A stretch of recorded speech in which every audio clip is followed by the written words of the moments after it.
Welcome back. Now, Mahindra United shut shop today after 48 years. The I-League doesn't even have a title sponsor. And just a few weeks ago, national coach Bob Houghton threatened to quit. Clearly, Indian football is in a bit of a crisis. What can be done to overcome it? Well, all the stakeholders in Indian football met at a seminar in Delhi today to discuss exactly that. It's unfortunate, as I said, it's unfortunate for a club like Mahindra, an old established club like Mahindra, to close down.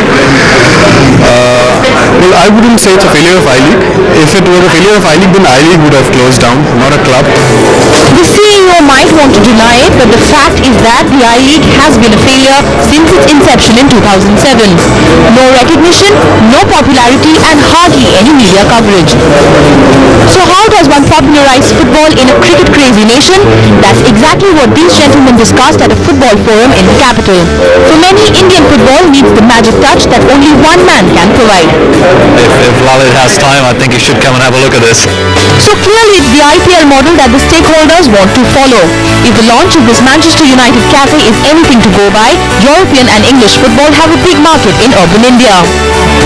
But it's not as though Indian talent has gone ignored. Success stories like Shillong Lajong Football Club have captured the imagination. Now just imagine if it were marketed better. And then ultimately it all boils down to the entertainment of watching in a stadium.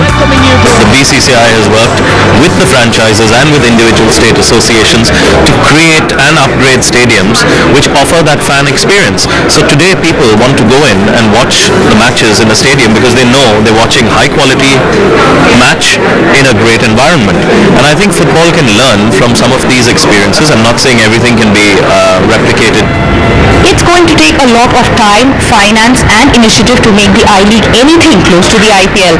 Clearly it has to be one step at a time. For instance, how about starting by making efforts to change the timings of the matches from weekdays in the afternoon to maybe weekends and in the evening. In New Delhi, Suprita Das for NDTV. Okay, Arunava, if we can just bring you back on the show, how really do you sell football in a cricket-crazy country like India?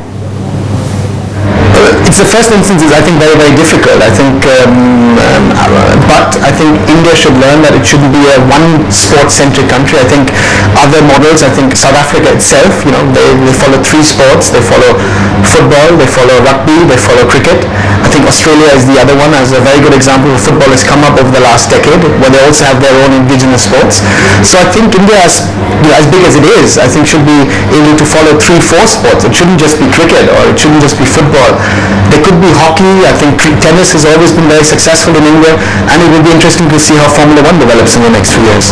Yeah, but 3-4 sports just sounds very ambitious. Just, last question to end on. We used to run an Indian football website called indianfootball.com. I mean, we used to refer to it a lot. What went wrong with that? We went commercially professional, and sadly things did not work out the way we thought, and it forced us to shut the website down, and it's tragic for us, but maybe it could be restarted some sort of way. And at the moment I run my own football blog where I write about Indian and international football, and I'm working in my old job as a football consultant as well as a radio journalist back in Germany.